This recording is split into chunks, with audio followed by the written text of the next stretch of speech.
Otep encore à tout le monde. Soyez les bienvenus donc dans les sanctuaires des Théoutis. Sanctuaire des Théoutis, c'est quoi un sanctuaire? Un mot qui peut sembler mystérieux. En réalité, sanctuaire, pour sanctuaire, nous entendons père, ankh. Père ankh signifie maison de la paix. Donc nous avons père ankh M Théouti pour dire les sanctuaires des Théoutis. Mais pas sanctuaire dans le sens du mot sanctuaire, mais plutôt sanctuaire dans le sens des pères ankh, c'est-à-dire un lien d'épée, un lien de condivision. Cette initiative est une initiative qui a été prise, disons, sollicitée, demandée par nombre de ceux qui me suivent, qui m'ont suivi et qui m'accompagnent, qui m'ont accompagné le long de ces années dans la redécouverte, dans la réintroduction de la culture noire kémétique. Un besoin s'est posé. Beaucoup ceux qui recouvrent la tradition kémétique, beaucoup ceux qui ont compris la face derrière les religions révélées, ne savent pas là où aller. Une fois qu'on sort de la chrétienté de l'islam, on est isolé, on est tout seul. Alors, cette question m'a dérangé. Les sanctuaires des Théoutis existaient déjà, mais on est plus dans la diaspora, on est éparpillé. Derrière sollicitation de beaucoup de nos sénètes, l'initiative est née donc d'avoir un espace virtuel de ETEP où nous partageons, où nous célébrons. Donc, aujourd'hui, c'est notre vendredi première ETEP. Souvenez-vous, aujourd'hui, c'est notre première étape. Et sans plus tarder, je vais donner lieu à l'initiation des étapes.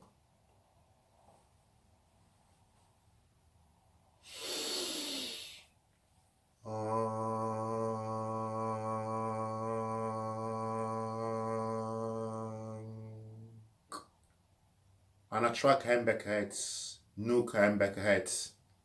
Anatrak Api, Nook Api, Dua Enter. Anatrak Serkets, Nook Serkets. Anatrak Kepsermove, Nook Kepsermove, Dua Necher.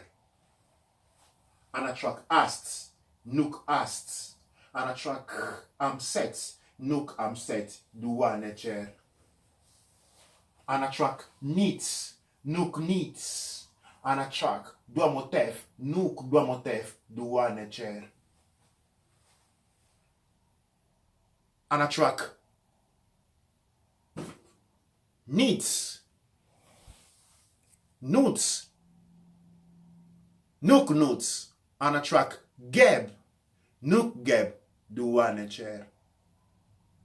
Anatrak Shoo, Nook Shoo, Shoo, Shoo, Shoo, Shoo, Nook Shoo. Anatrak Tefnuts, Nook Tefnuts, Tefnuts, Tefnuts, Tefnuts, Tefnuts, Nook Tefnuts, Dua Necher. Anatrak Pao Unteru, Nook Pao Unteru. Anatrak Umbo Unteru, Nook Umbo Unteru, Dua Necher.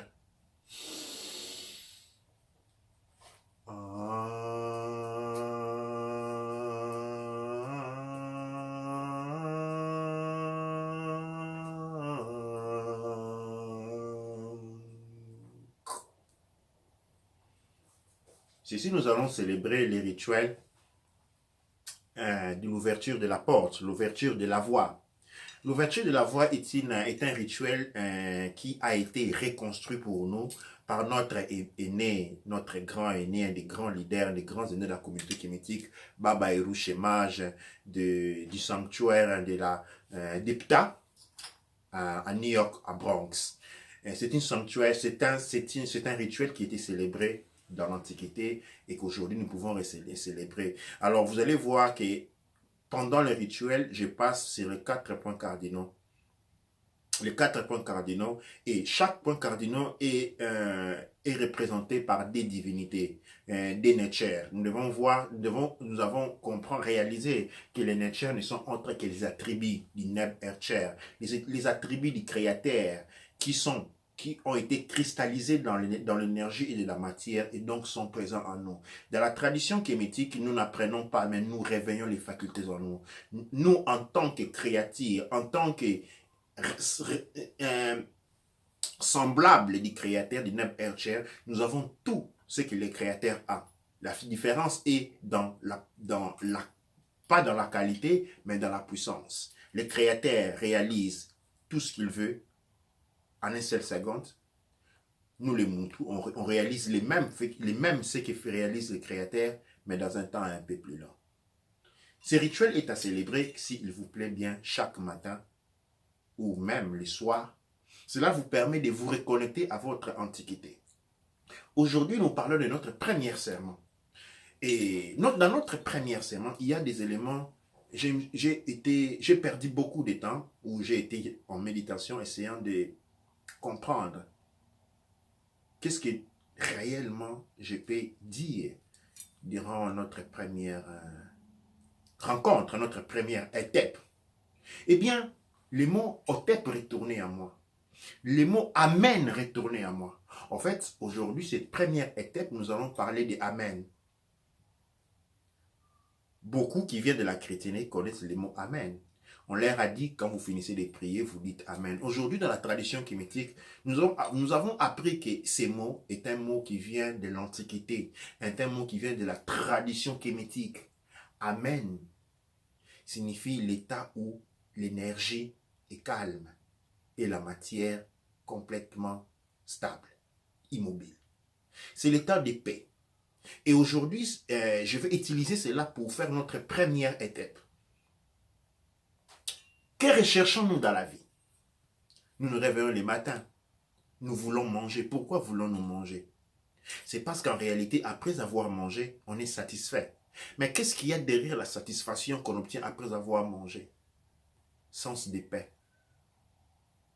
Pourquoi on va étudier? Parce qu'on va obtenir quelque chose. Mais qu'est-ce qui vient de cette chose qu'on obtient après avoir étudié? C'est la paix. Pourquoi on veut avoir de l'argent? On veut avoir de l'argent pour assurer certaines sécurités. Mais qu'est-ce qui donne les sécurités? Les sécurités donnent le sens de la paix. Ceux qui prennent la drogue. Pourquoi prennent-ils la drogue? Parce que, tout simplement, ils veulent se sentir en paix. Ceux qui boivent la même chose, c'est-à-dire chaque jour, tout mon tour s'active le matin à la recherche de la paix, à la recherche de Amen. Tout ce que nous faisons, nous le faisons pour obtenir la paix, pour être en paix. Mais c'est quoi être en paix? La paix signifie être en Amen. Quelles sont les caractéristiques de Amen? Amen, c'est le tout. Amen, c'est l'union. Quand on est dans l'union, on est dans le calme. On est en paix. Toute personne, toute notre vie a une tendance où on va vers les autres. Qu'est-ce que nous allons chercher vers les autres? Pourquoi voulons-nous avoir des amis? Pourquoi voulons-nous nous marier? Pourquoi voulons-nous avoir des enfants? Vous pouvez avoir beaucoup de raisons matérialistiques qui vous avancent vers ces objectifs. Mais au fond de vous, vous voulez garantir certaines sécurités. Et ce qui dit sécurité tourne toujours. Vous recherchez la paix intérieure. En mangeant, on recherche la paix. En buvant, on recherche cet état de plénitude qui n'est autre que la paix. Et cette paix, la tradition kémétique l'a appelée Amen. L'état Amen. Et l'état de la paix. Et ceci est un élément qui me laisse réfléchir pendant longtemps. Nous voulons la paix. Quand nous réalisons que tout ce que nous faisons dans notre existence est orienté vers la recherche de la paix, et que cette paix signifie l'état de la connexion avec la conscience qui nous crée, nous recherchons cette liaison, nous recherchons comme l'enfant recherche sa mère. Nous recherchons les créateurs, nous allons vers les créateurs. Et comment arrivons-nous aux créateurs? Comment faisons-nous pour savoir que nous sommes en contact avec le Créateur? C'est quand on est en paix. Et donc, vous vous rendez compte pour aller voir, pour rencontrer le Créateur, le Neb Ercher. De la tradition kémétique, on n'attend pas la mort. On peut être en contact permanent avec le Créateur. On peut être conscient du contact permanent qui nous lie au Créateur en tout moment, en étant en paix. Et la recherche de la paix est instinctive en nous. Parce que du moment où nous sommes séparés du Créateur, nous avons commencé les processus de la recherche. Tout ce que nous avons développé au niveau de la science, au niveau de la cosmogonie, tout ce que nous avons créé, tout ce dont nous avons aspiré à faire, a pour objectif final la paix. La paix signifie la connectivité, la connexion avec les Neb Ercher. Maintenant, quand nous avons réalisé cette situation, du moment où nous réalisons de manière scientifique, parce que là, il faut toujours parler de science. Science signifie étudier. Pour comprendre, il faut étudier. On ne peut pas comprendre quand on n'est pas scientifique. Scientifique n'a rien à voir avec des gens avec des chemises blondes dans le laboratoire. Scientifique a à voir avec l'étude, la capacité de la compréhension. Pour pouvoir comprendre, il faut scienzare, il faut étudier.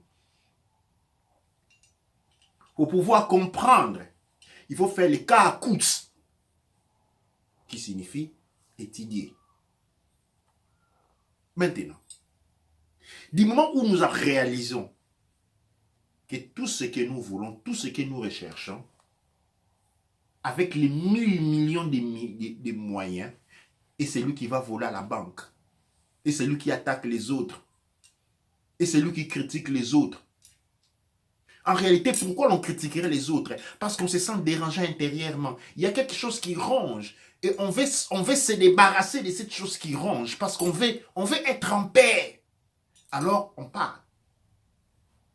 On fait des choses qui, malheureusement pour les 90 ou 98% des cas, ne finissent toujours pas comme nous l'avons prévu. Parce qu'à la fin de la journée, même les plus grandes guerres ont commencé toujours pour défendre quelqu'un qu'on aime. C'est-à-dire, même les guerres ont été causées. Pourquoi? Pour la recherche des Amen. En ce moment-là, il y a deux voies qui se créent. Il y a la recherche de l'Amen dans l'aveugleté et il y a la recherche de l'Amen avec les yeux ouverts. On recherche Amen dans l'aveugleté avec la main gauche. La raison. On veut raisonner. On recherche Amen avec les yeux ouverts avec la main droite dans l'intuition, dans l'amour. La main gauche a affaire avec la division, la séparation. On veut séparer les choses pour les comprendre. On veut dépiécer les choses pour les comprendre. On veut tuer les sympagés pour étudier ses os. On veut déterrer les morts pour comprendre comment chimiquement ils ont été faits. Et la main droite, par contre, lui aussi inspire au kakuts, à l'étude, au scienzare. Mais seulement en utilisant la conscience collective, en utilisant l'amour. Quand nous avons compris cela, et ceux qui font les mal, et ceux qui font les bien, généralement, nous sommes trompés derrière la recherche de la paix. Chacun veut la paix. Et c'est lui qui s'ivre, qui boit. Il veut boire jusqu'à oublier. Pourquoi il veut oublier? Parce que quand il oublie, il est dans la paix. Et ceux qui travaillent du matin au soir, il veut garantir la sécurité pour être dans la paix. Maintenant, quand nous avons compris cela, nous pouvons commencer à changer les choses.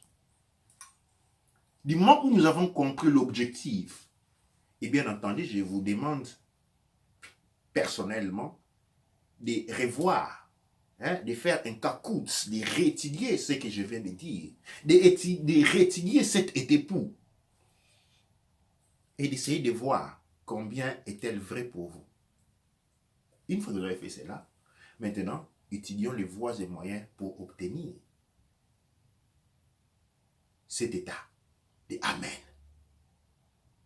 Amen, c'est l'état où on est en paix. Et la paix, ça ne s'achète pas.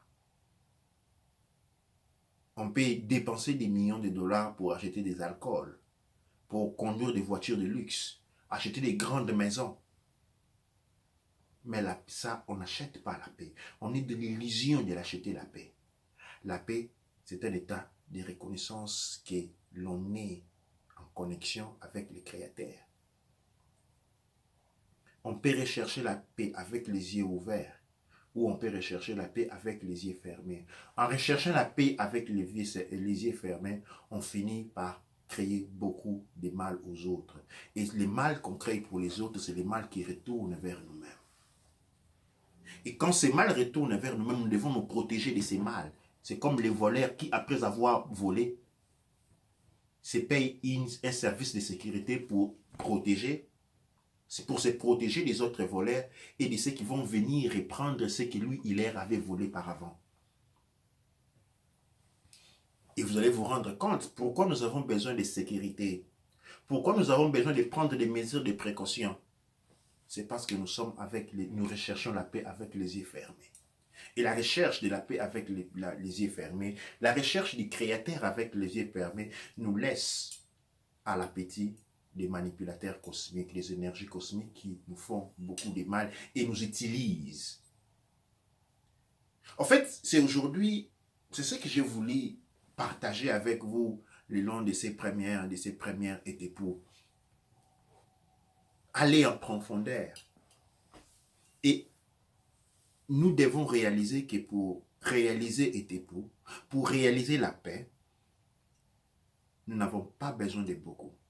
Nous avons besoin de nous asseoir dans notre petite chambre, dans notre coin, nous relaxer, nous regarder intérieurement et voir le Créateur en soi, voir le Neb Ercher en soi.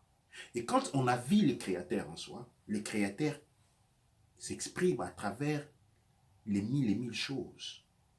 Quand tu vois en toi le Créateur, quand tu vois en toi le Neb Ercher, tu vois en toi tous les autres. Cette connaissance, cette réalisation nous confère Sekhmet. Sekhmet est le pouvoir à travers lequel le Neb Ercher crée tout ce qui existe. Tout ce qui existe est du domaine du mental du Neb Ercher.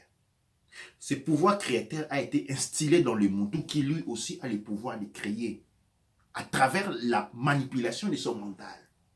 Mais pour que le Muntu soit à même de manipuler son mental et être à même de créer comme le créateur premier, le Muntu doit avoir les yeux ouverts.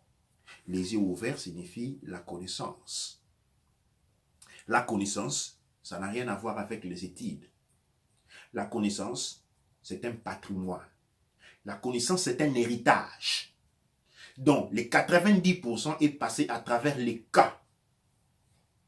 Les cas, c'est les véritables DNA qui récoltent toutes les expériences subliminales, toutes les expériences spirituelles du monde de l'esprit que nous enseignent, que nous avons accumulées depuis notre toute première apparition.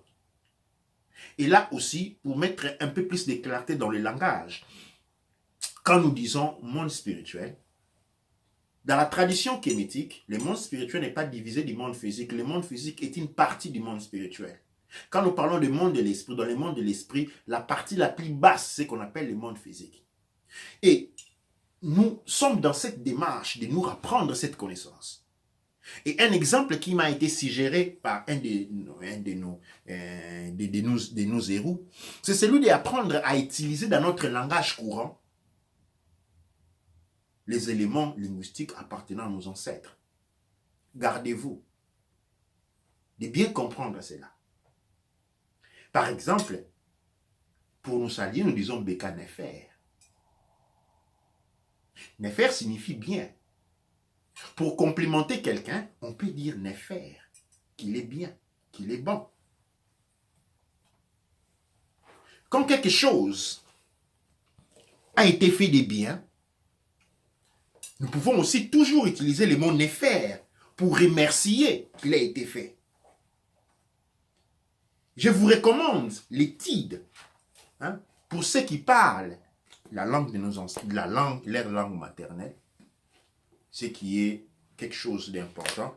Parce que quand nous ne parlons pas, nous ne sommes pas en mesure de parler notre langue maternelle, nous sommes un esclave culturellement. Nous appartenons à quelqu'un d'autre. La liberté en soi n'est pas la liberté, c'est lui de marcher librement. La liberté, c'est celui de pouvoir s'exprimer spirituellement librement. Et l'expression, s'exprimer librement spirituellement, veut dire s'exprimer culturellement librement. Et pour s'exprimer culturellement en toute liberté, il faut être en mesure de maîtriser sa culture. C'est ainsi que, par exemple, en Kouja, je vous apporte la prospérité, la paix et l'harmonie. Ouja Etep, c'est par exemple quand vous dites merci ou vous remerciez quelqu'un, Ouja Otep. Ça, ce sont des exemples et que plus tard nous allons enrichir le vocabulaire. Pourquoi? Parce que notre libération, nous sommes dans la phase de l'exode. L'exode, la grande exode, okay, de la conscience mélanoderme. Cet exode se passe à plusieurs niveaux. Cet exode se passe en premier lieu au niveau linguistique, au niveau de l'habillement, l'expression culturelle. Nous devons être fiers de nous habiller comme nos ancêtres s'habillaient. Nous ne pouvons pas être habillés en esclaves et prétendre être à la recherche de la liberté. Si tu veux être libre, tu dois te comporter en un homme libre. Si tu veux être intelligent, tu dois te comporter en un homme intelligent. On ne peut pas prétendre se promener avec des sachets à la tête et être pris pour quelqu'un d'autre raison. On va être pris pour un fou. C'est ainsi que nous introduisons, nous, dans les sanctuaires, per Ankh M. Tehuti, l'accoutrement de nos ancêtres. Un accoutrement apte, je ne dis pas un accoutrement ancestral, mais un accoutrement qui exprime l'identité culturelle. Quand on voit un Chinois, on reconnaît que c'est un Chinois par son accoutrement. Quand on voit un Mexicain, on le reconnaît. Quand on voit un Occidental, on le reconnaît. Quand on voit un Arabe, on reconnaît par son accoutrement, c'est un Arabe. Et nous avons aussi proposé un accoutrement qui, vous voyez, nous j'ai l'encre, là, autour de moi, sur mon habit, un accoutrement digne, okay, qui démontre, qui me rappelle qui je suis. Et donc, je récupère un espace vital, un espace dans le sens de récupérer notre tradition. La tradition, ce n'est pas un mot, c'est un ensemble de valeurs qu'il faut être à même de pouvoir véhiculer et exprimer. Et ceci est aussi Amen. Cette grande sens de confusion que nous sentons souvent en tant que peuple noir, c'est parce que nous ne nous acceptons pas. Mais pourquoi on ne s'accepte pas? Parce que nous n'exprimons pas notre identité.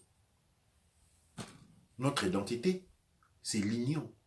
Mais l'union à travers une culture bien déterminée, une langue bien déterminée, une manière, une science alimentaire bien déterminée.